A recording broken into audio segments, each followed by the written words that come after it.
Vamos ler a palavra de Deus, vamos ler o Salmo. Vamos ler juntos?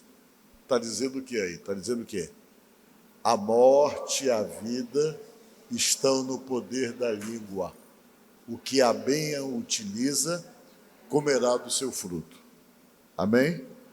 Podemos assentar.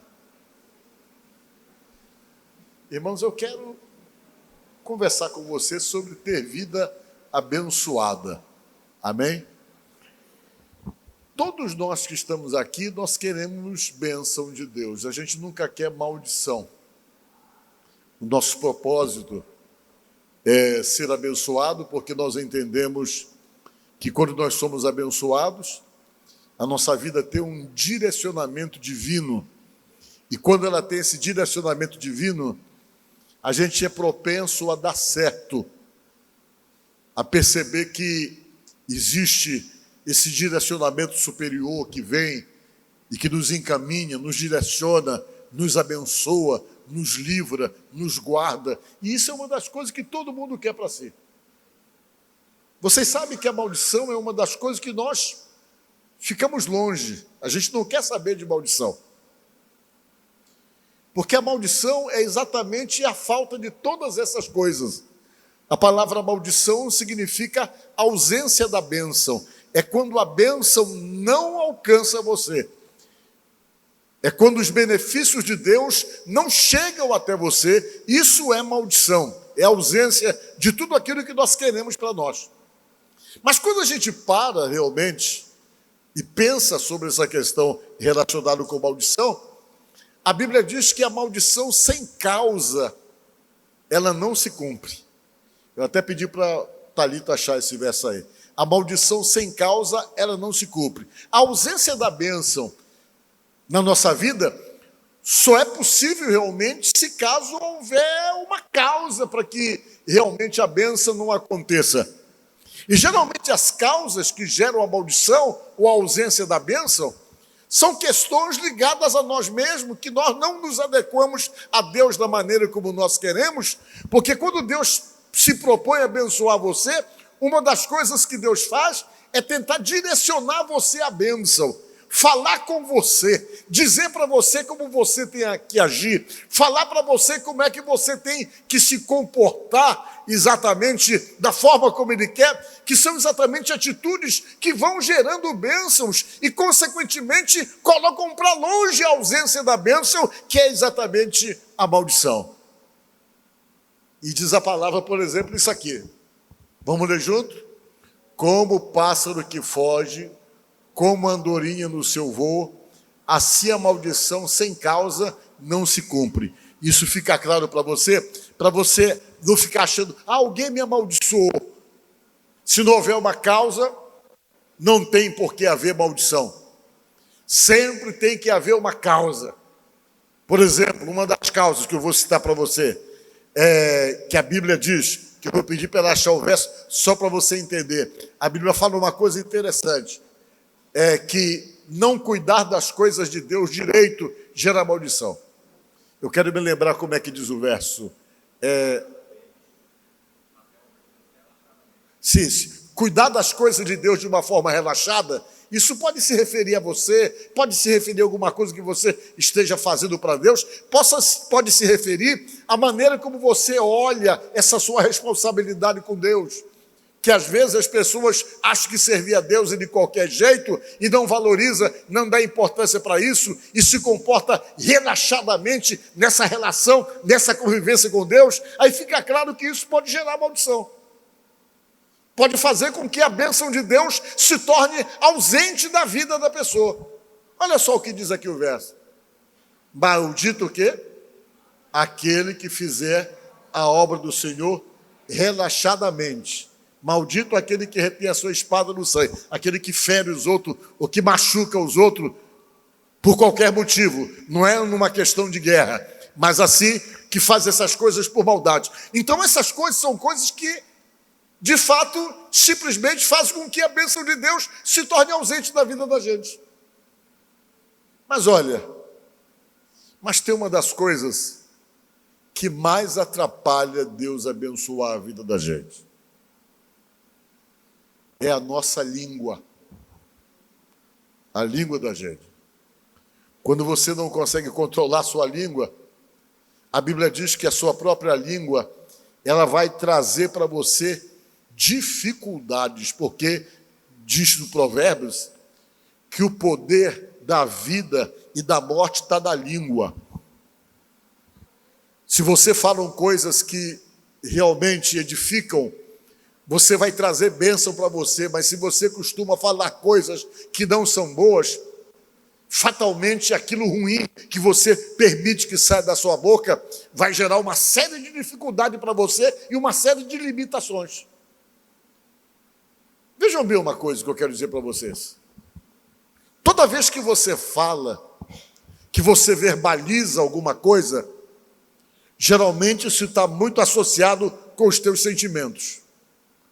Você percebe, por exemplo, que quando você está com raiva, e se você, no momento de raiva, é aquele tipo de pessoa que não consegue controlar a tua língua e as tuas palavras, você se torna um poço de maldição para você mesmo.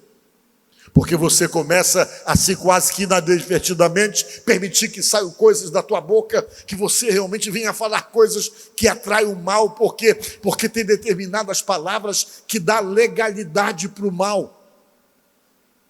Tem determinadas coisas que saem da nossa boca que criam uma legalidade espiritual que começam a vir sobre a nossa vida e começam simplesmente a gerar determinados impedimentos, determinados impactos, aonde a bênção de Deus, ela tem dificuldade para poder se configurar na sua vida por conta exatamente de coisas que você possa estar falando, ou que você permita que saia da sua boca, que não são boas, mas que criam uma atmosfera totalmente desfavorável para a bênção de Deus. Tem pessoas que o diabo sabe como é que faz ele perder a sua bênção. É só criar uma contrariedade para essa pessoa. Quando ele fica contrariado, ou quando ela fica contrariada, ela se torna um poço de maldição, porque permite que tudo que vem na cabeça seja verbalizado. Tudo que seja pensado de ruim se transforma em palavras que vai gerando peso, vai gerando exatamente o poder da morte, que é exatamente o que nós lemos lá no Provérbios. E a morte é exatamente simbolizada pela perda. Quando fala de morte, não fala só de uma maneira literal, mas fala, acima de tudo, como que relacionado com as perdas que você pode sofrer exatamente pelo fato de não controlar as suas próprias palavras. Por causa das palavras você vai perdendo amizade. Por causa das palavras descontroladas, você ofende pessoas que te amam e você acaba perdendo o amor de pessoas. Por causa das palavras, você pode destruir a vida de uma pessoa com as coisas que você fala. E tem pessoas que são muito rápidas no gatilho. Quando elas abrem a boca, elas deixam mais raso que o chão.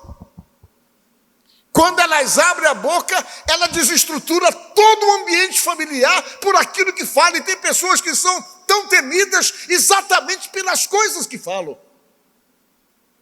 E às vezes esse peso é passado para dentro de casa. Imagine vocês, para vocês terem uma ideia, que tem filhos que ficam sequelados por causa do poder das palavras, muitas vezes do pai.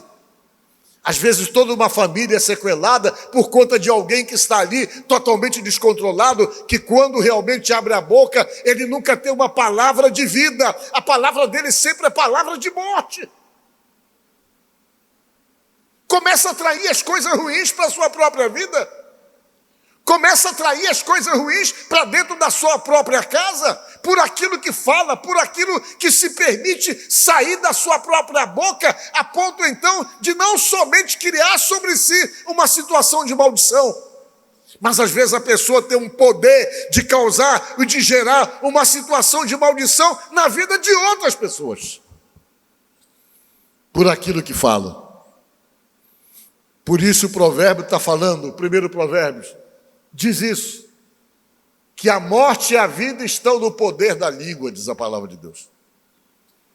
O que você fala, você pode dar vida, você pode edificar, mas o que você fala também, você pode matar, você pode simplesmente anular uma pessoa, destruir uma pessoa com as coisas que você fala. Se a pessoa não tiver estrutura para ouvir determinadas coisas, ela se desajusta, se desequilibra totalmente por conta das suas palavras, que vai servir de gancho para o maligno pegar tudo isso e gerar uma situação de maldição na sua vida e na vida de quem você dispara o poder da sua língua em cima da pessoa.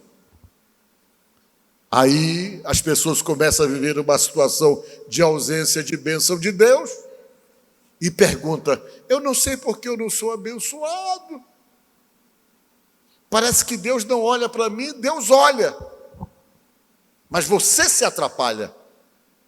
Você faz opção pela morte, pelas perdas, e não faz opção pela vida por conta da maneira como age, por conta da maneira como realmente reage às situações ligadas aos seus próprios relacionamentos.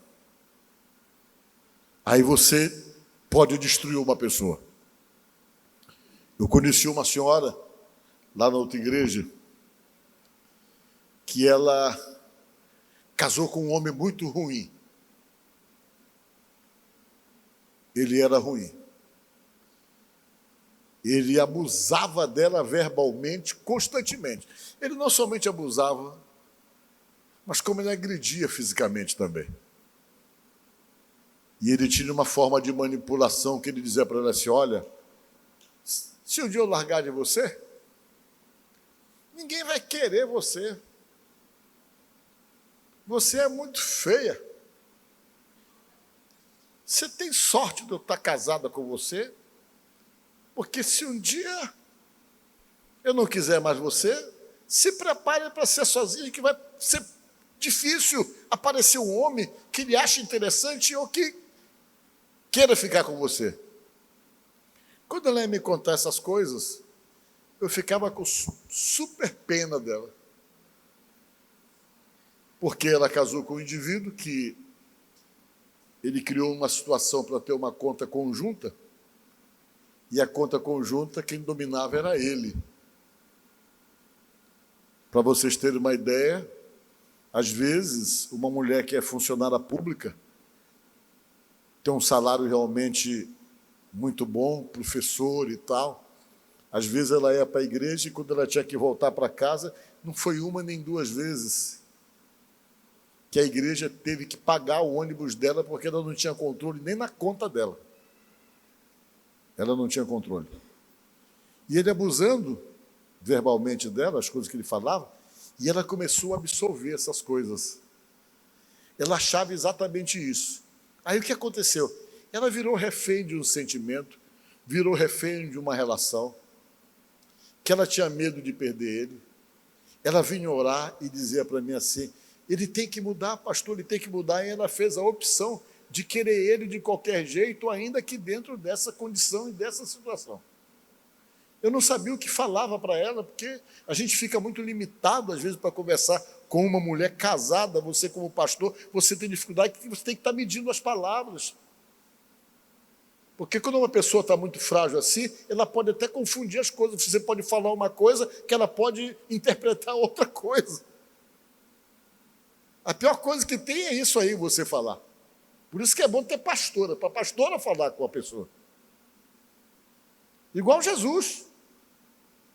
Jesus foi falar com uma mulher sequelada que tinha casado 5 vezes.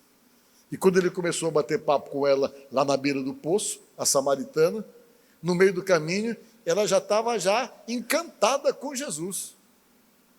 Como Jesus começou a conversar com ela, e aquele diálogo que ele começou a ter com uma mulher que era totalmente frágil, uma mulher que que estava fragilizada por conta do sofrimento, dos desencontros da vida dela. Ela já tinha casado 5 vezes.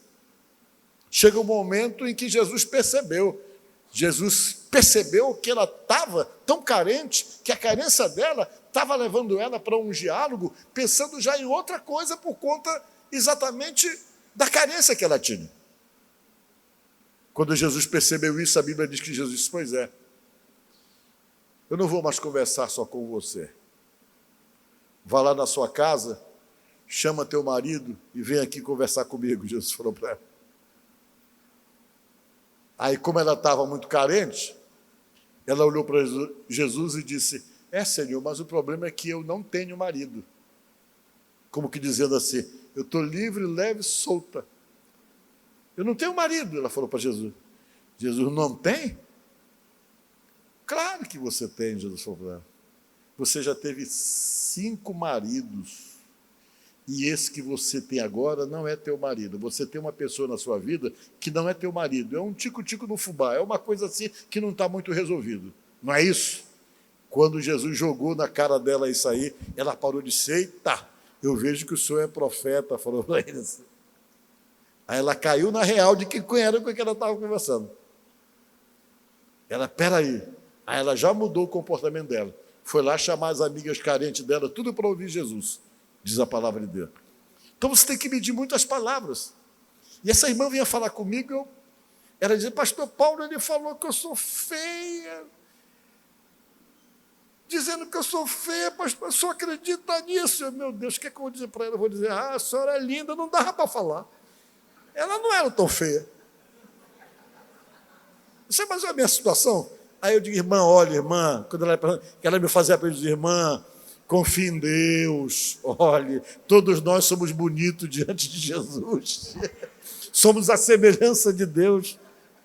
Que eu com medo de dizer: a senhora não é tão feia. Aí eu já me lembrei de uma história de um pastor amigo meu que teve o maior problema na igreja porque tinha um irmão que era muito ruim para a irmã da igreja, e um dia ela chegou chorando lá e disse: pastor Paulo, meu marido falou que eu sou isso, que eu sou aquilo, que eu sou feia, que eu sou... E o cara falou as piores coisas. Pastor: que nada, irmã, isso é mentira dele, a irmã é muito da sua bonita, ele está aí com ciúme, com inveja. Mas ele falou no bom sentido. Ela chegou em casa, quando o marido dela brigou com ela, disse assim: pois é, bem que o pastor falou, que tu diz que eu sou feia, mas ele falou que eu sou bonita.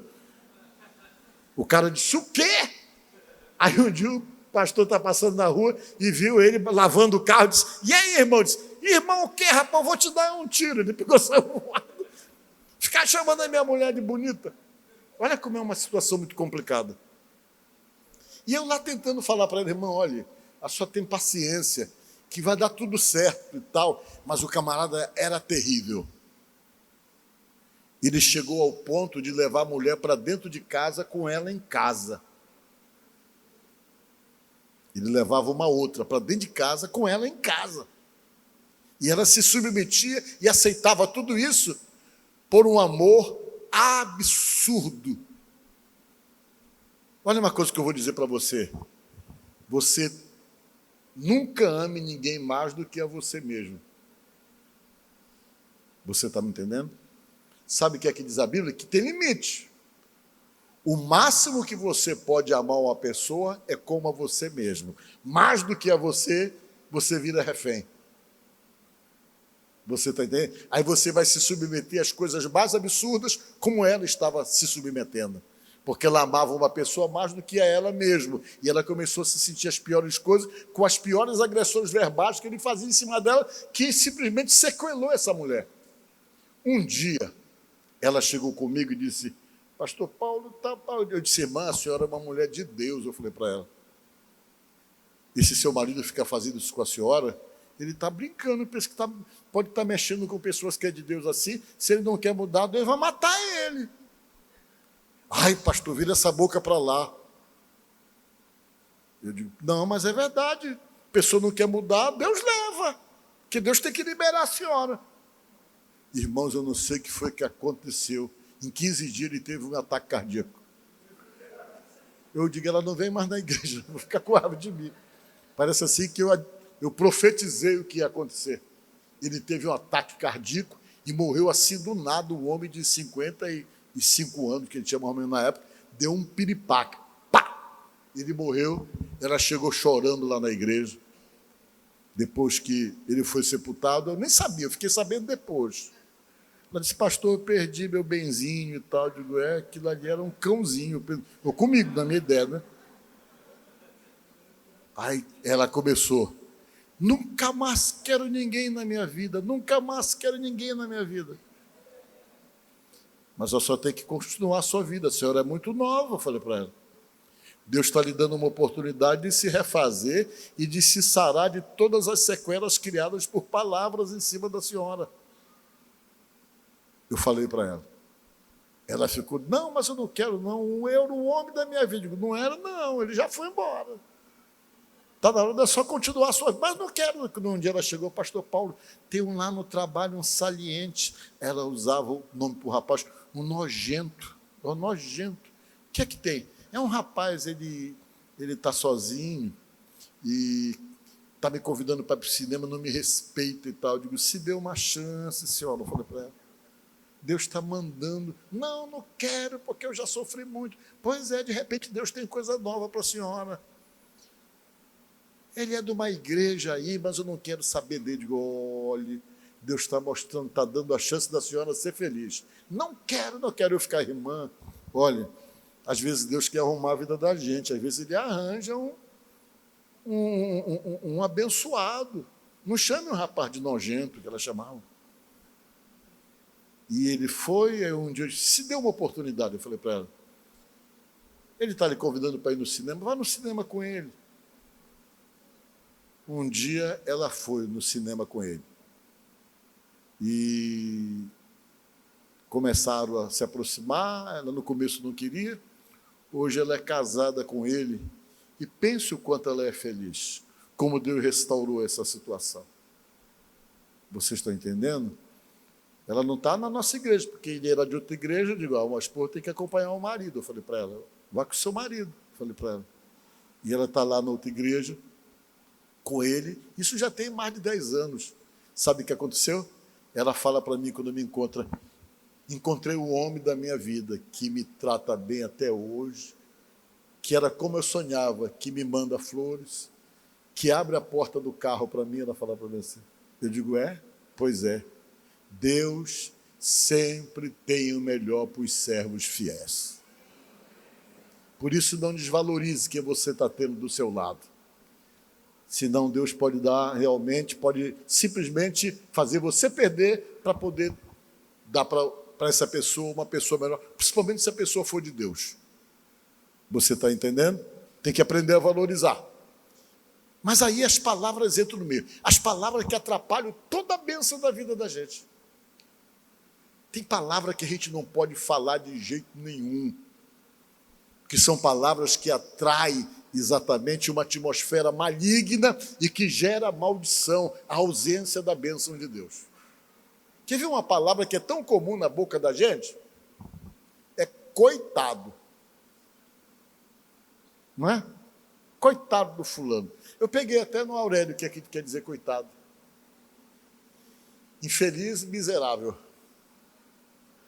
Mas quer dizer mais do que isso, porque essa palavra coitado, ela deriva de coito. Coitado é aquele que é abusado sexualmente, ou estuprado. Porque é uma palavra que deriva do culto, a etimologia dela. Só que para não colocarem isso, a pessoa coloca infeliz e miserável. Para vocês verem como é. E às vezes a gente fala, coitado para as pessoas. Quando você fala isso, você está jogando uma palavra realmente de humilhação para uma pessoa com essa palavra, mas só que a gente é tão acostumado a falar essas coisas, como danado aquele que dá dano. A gente já é uma coisa que está tão incorporado no linguajar do nosso português, que são palavras que a gente fala, mas que tem uma conotação muito negativa.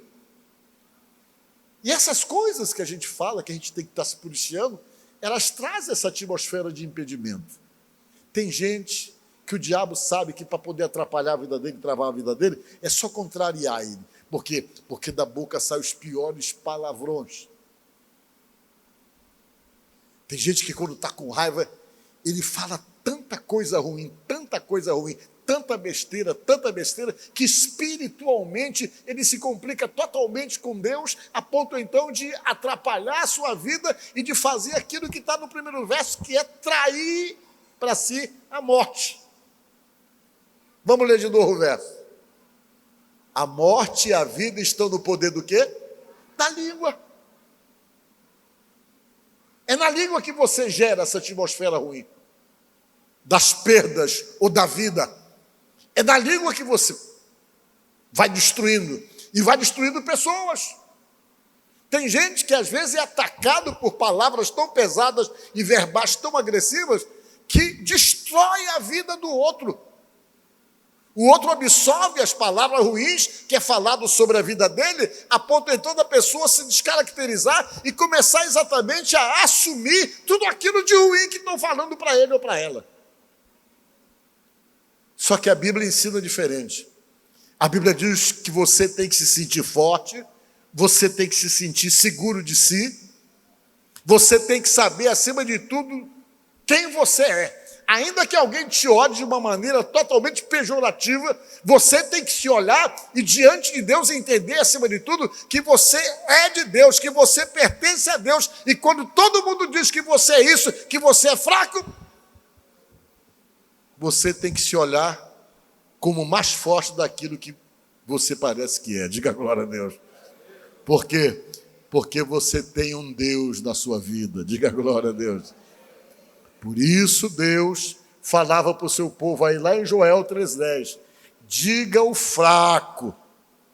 Não assuma a sua fraqueza, mas diga que você é forte. Por que você tem que dizer que você é forte? Porque você tem Deus na sua vida. Diga glória a Deus.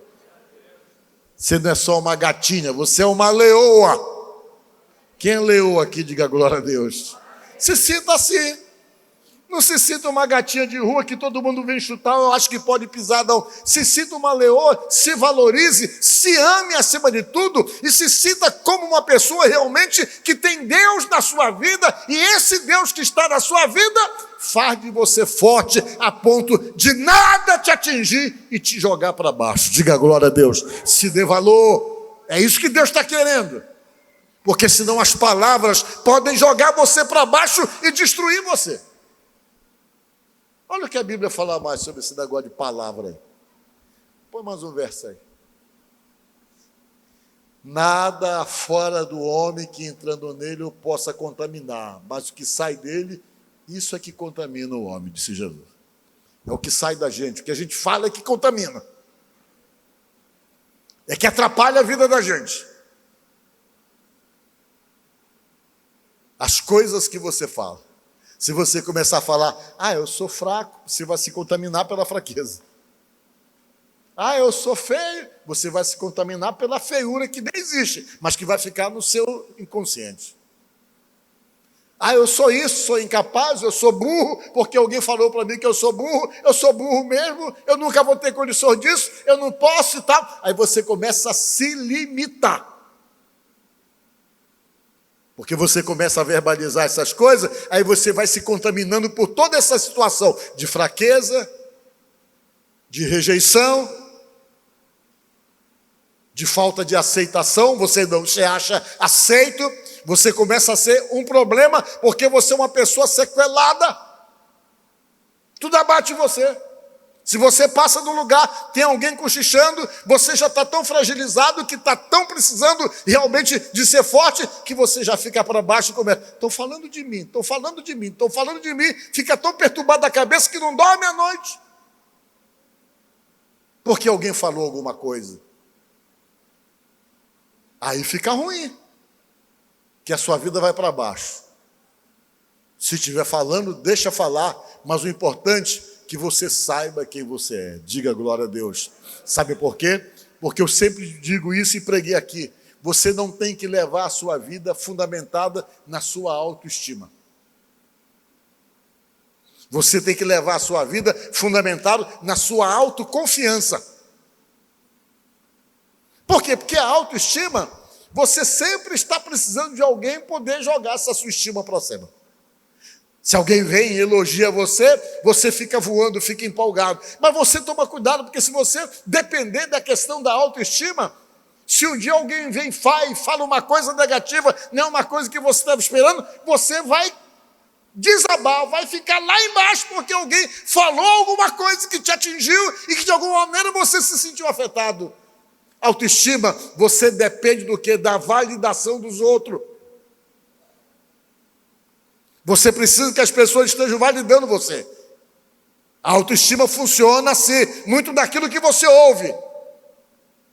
Mas a autoconfiança não. Ainda que alguém diga alguma coisa muito negativa sobre você, você não fica preocupado, nem vai dormir em pé na rede por causa disso, porque você sabe quem você é. Diga glória a Deus. Você sabe quem você é. Veja só o exemplo do Davi, né? O Golias chegou: eu vou te matar, vou acabar contigo, tu é um baixinho aí, não tem condições de lutar comigo, olha o meu tamanho pro teu, eu tenho quase 3 metros, tu é um menino aí de 1,60 m, não tem nem arma para lutar, não tem nenhuma espada, eu vou matar você, vou esmagar você. Mas ele tinha autoconfiança e não dependia do que as pessoas falavam para ele se sentir motivado. Ele olhou e disse: olha, Golias, tu vem contra mim com espada e com lança, mas eu vou contra ti em nome do Senhor dos Exércitos, a quem tu tens desafiado, e já fica sabendo que hoje o Senhor te entregou nas minhas mãos. Ele deu uma pedrada e acabou com Golias. Autoconfiança em Deus acima de tudo. Diga glória a Deus. Isso a gente tem que ter, para você não viver nessa dependência da validação dos outros. Você não precisa que ninguém esteja validando você. Você tem que saber quem você é. Que você tem um Deus na sua vida que dirige a sua vida. E essa autoconfiança é que Deus quer que você tenha. Por isso ele disse: diga ao fraco, eu sou forte. Não diga que você é fraco, diga que você é forte. Porque quem tem Deus e que está com Deus não pode ser fraco. Tem do seu lado o Todo-Poderoso. Como é que você vai se sentir fraco? Verso seguinte. Vamos ler junto?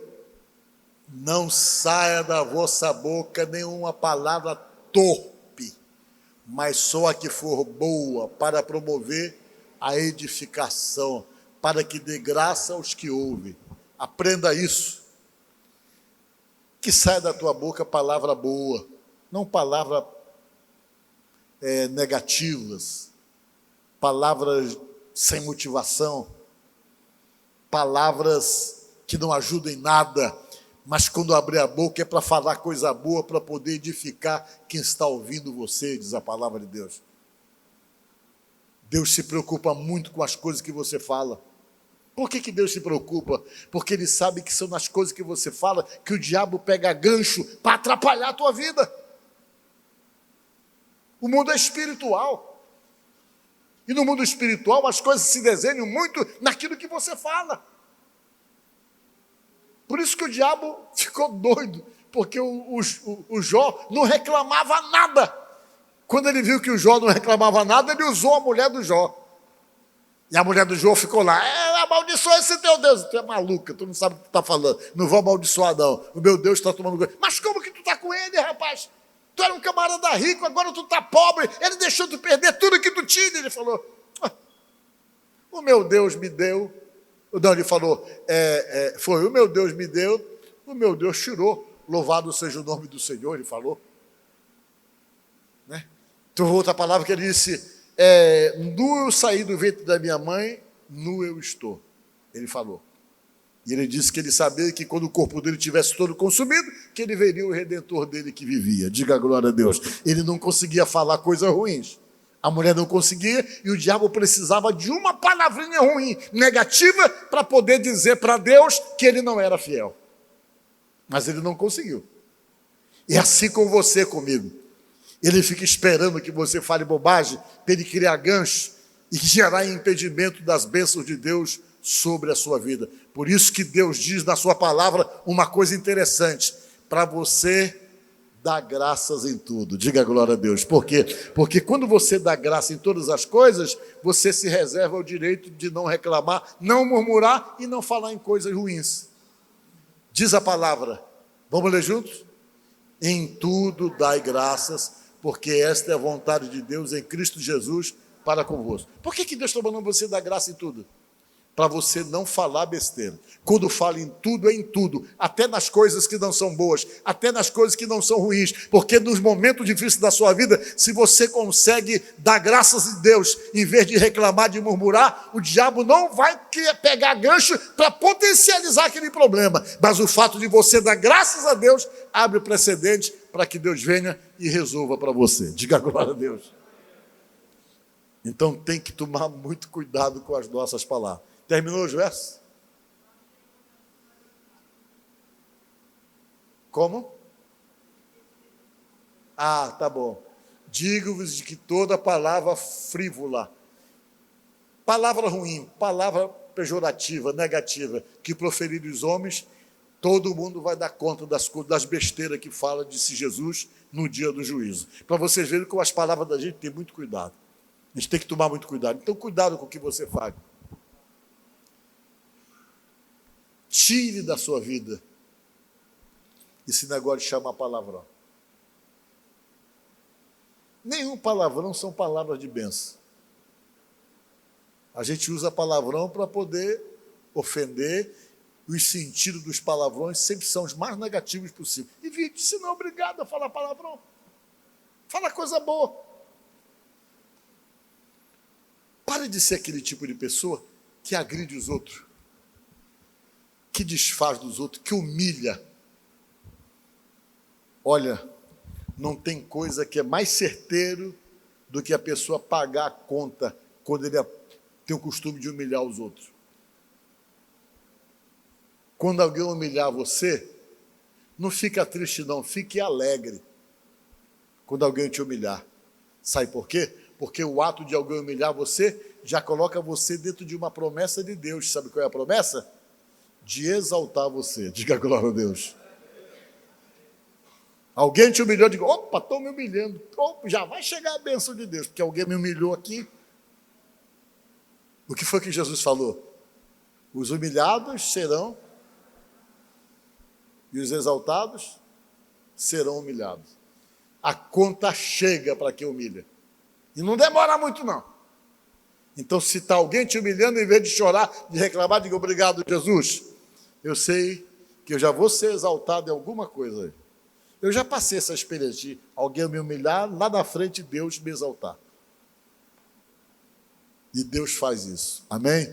E quando você cuida dessas coisinhas, você não atrapalha a sua vida, você melhora com Deus. E na medida que você melhora com Deus, as bênçãos de Deus, elas têm mais facilidade para poder alcançar a tua vida. Diga glória a Deus.